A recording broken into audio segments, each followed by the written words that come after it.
Na aula de sistemas elétricos de potência de hoje, vamos dar continuidade aos transformadores elétricos. Vamos falar sobre as perdas elétricas, ensaios e regulação de tensão. Na aula anterior, nós vimos que um transformador ideal, a potência do enrolamento primário é igual à potência do enrolamento secundário. Porém, na realidade, não é bem isso que acontece. Isso porque o transformador ele possui perdas. Então, a potência que ele consome na entrada, no seu enrolamento primário, ela é reduzida e entregue em menor quantidade no enrolamento secundário. Essas perdas tornam o equipamento menos eficiente.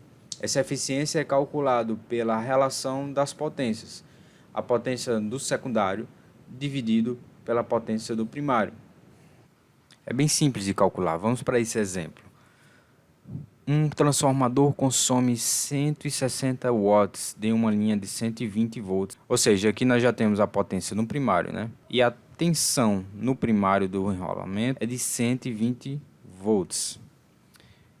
No secundário, ele fornece aí, ó, V2 igual a 24 volts e uma corrente no secundário de 5 amperes. Calcule a eficiência. Então, ele quer saber a eficiência de quanto é e de quanto foi a perda nesse transformador em watt. Para calcular a eficiência, eu preciso que a potência do secundário, que é a potência de saída do transformador, dividido pela potência do primário, que é a potência de entrada do transformador. Para calcular a potência no secundário, eu tenho uma tensão no secundário, que é 24 volts, vezes a corrente no secundário, que é de 5 amperes, dividido pela potência no primário, que eu já sei que é 160 watts. Temos então 24 vezes 5, 120 watts no secundário, dividido por 160 watts no primário.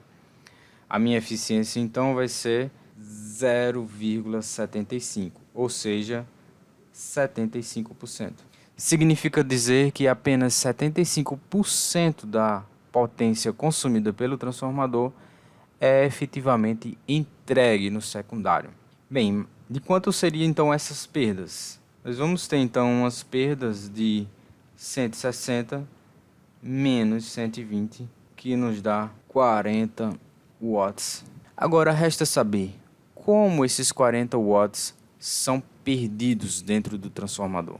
As perdas no transformador, elas podem ocorrer de dois tipos: perda no cobre ou a perda no núcleo. As perdas no cobre estão relacionadas aos condutores do transformador, ou seja, os próprios enrolamentos, que são de cobre. Essas perdas elas podem ocorrer de duas formas: pela resistência nos enrolamentos, ou seja, os próprios condutores eles possuem uma resistência e quando a corrente elétrica passa por eles, essa resistência causa então um aquecimento, é uma perda ôhmica, né?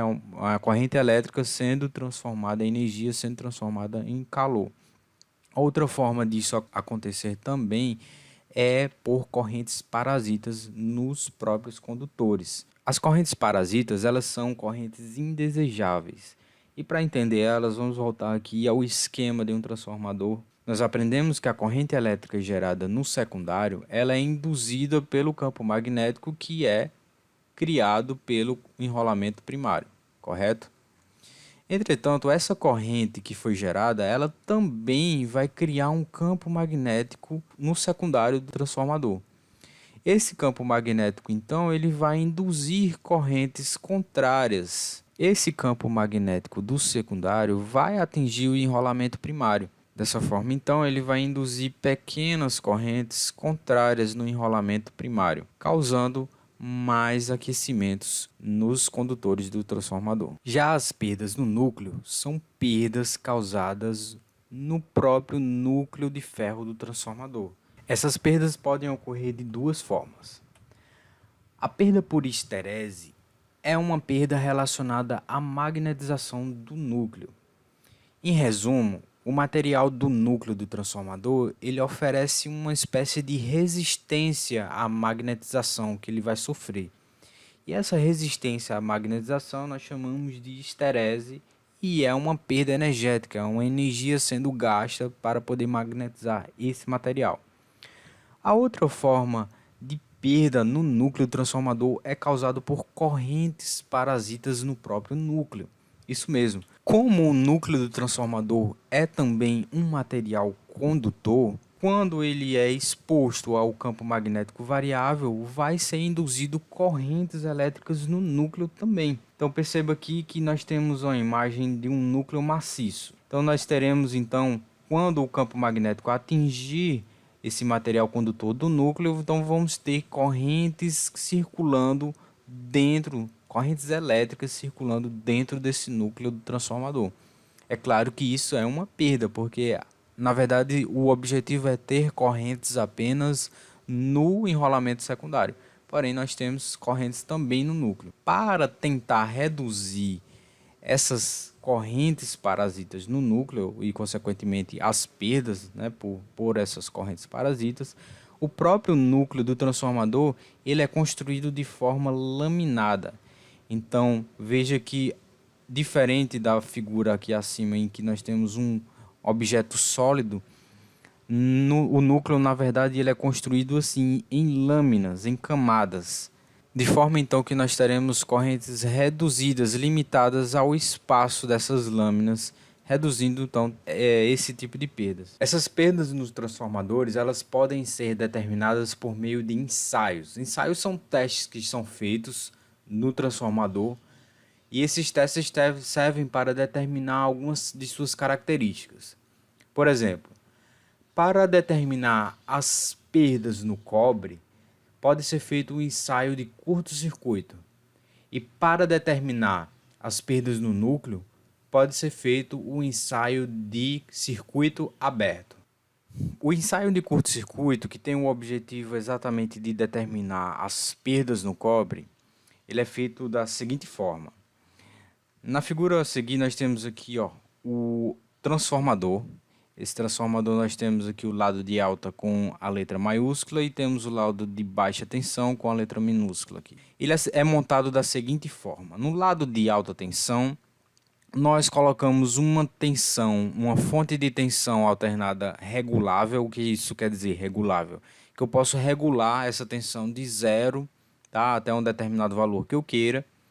E essa tensão ela tem que ser alternada, né? Porque o transformador ele só funciona com tensão alternada. Ainda nesse lado do circuito, nós colocamos um amperímetro para fazer a medição da corrente elétrica. Colocamos também um voltímetro em paralelo para determinar a tensão que está sendo aplicada no lado de alta. E além disso, nós colocamos um otímetro que vai medir a potência consumida por esse transformador. No lado de baixo, nós fazemos exatamente o curto-circuito dos terminais de baixa tensão.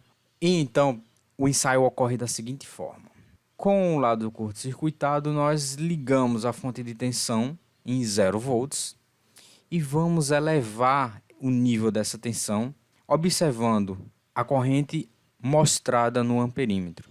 Essa tensão ela vai ser elevada até que a corrente no amperímetro acusada pelo amperímetro seja exatamente a corrente nominal do transformador.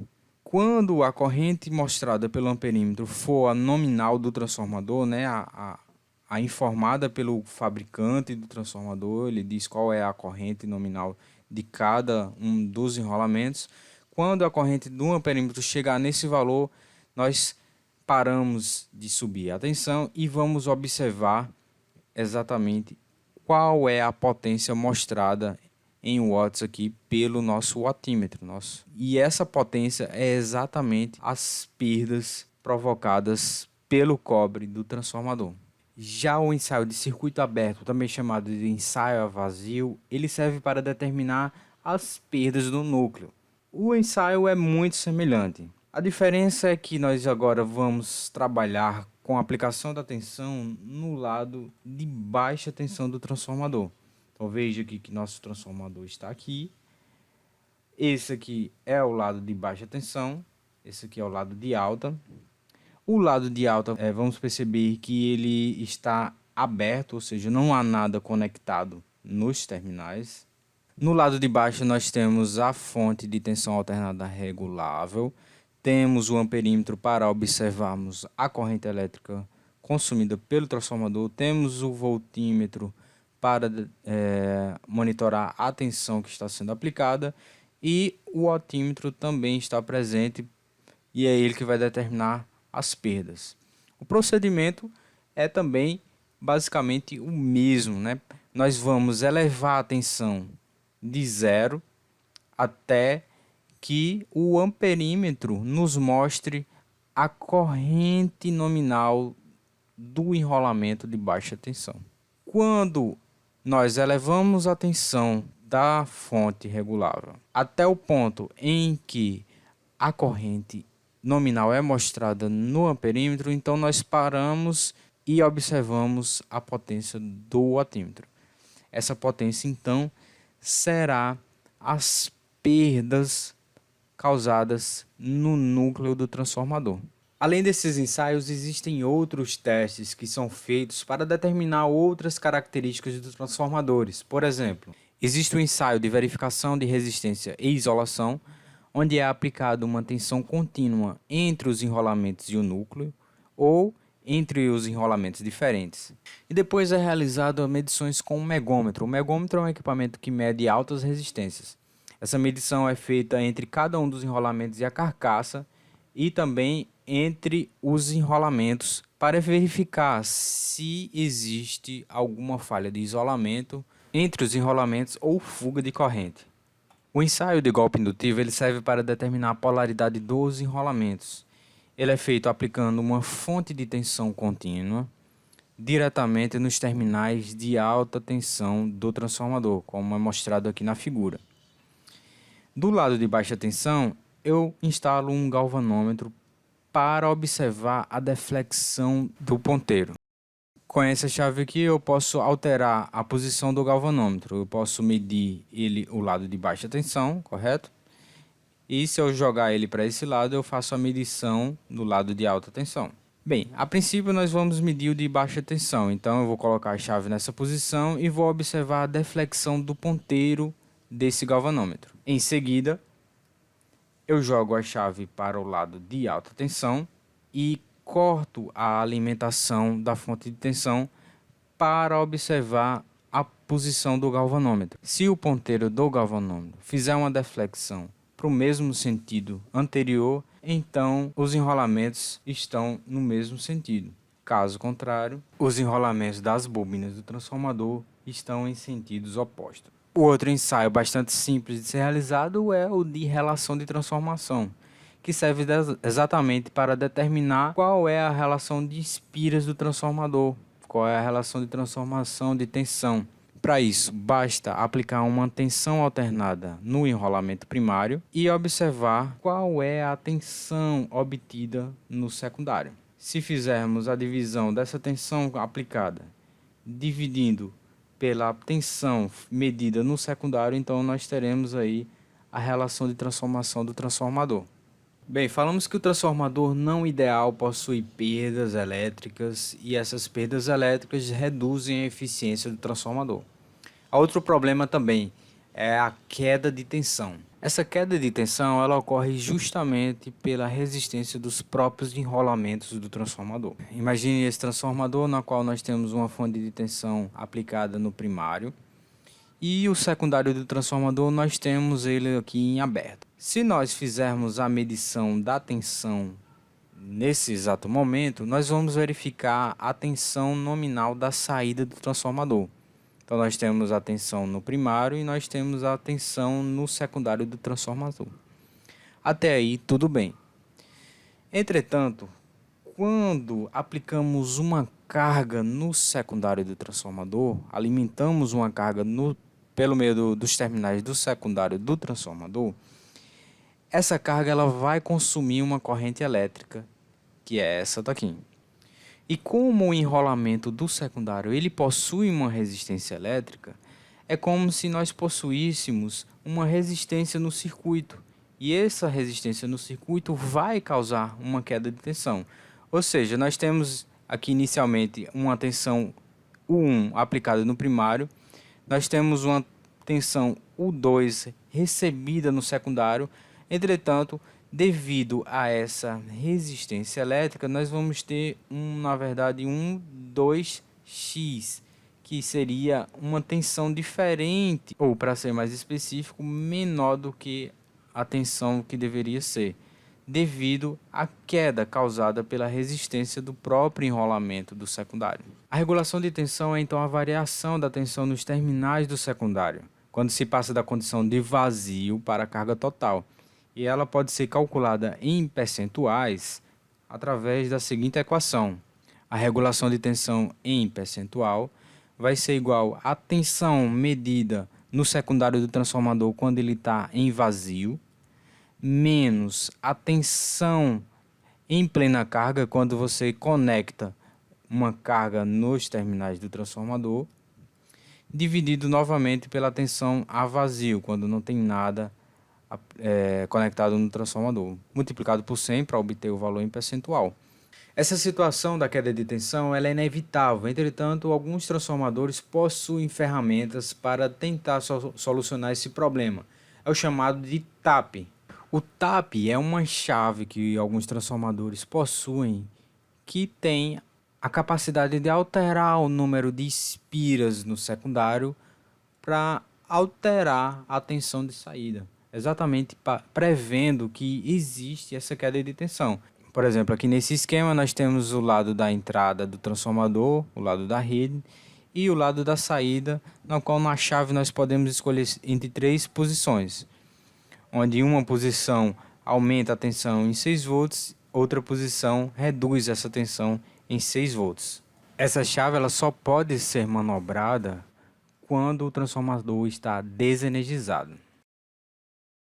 Alguns transformadores possuem essa chave bem acessível do lado externo, como é o caso dessa máquina aqui, na qual basta girar para alterar o TAP do transformador. Em outras máquinas, para ter acesso a essa chave, ela fica do lado interno do transformador, na qual é necessário uma ferramenta extra para poder fazer a alteração do TAP. Esse vídeo vai ficando por aqui e no próximo nós vamos falar sobre os transformadores trifásicos, como é que funciona a relação de transformação. Até a próxima!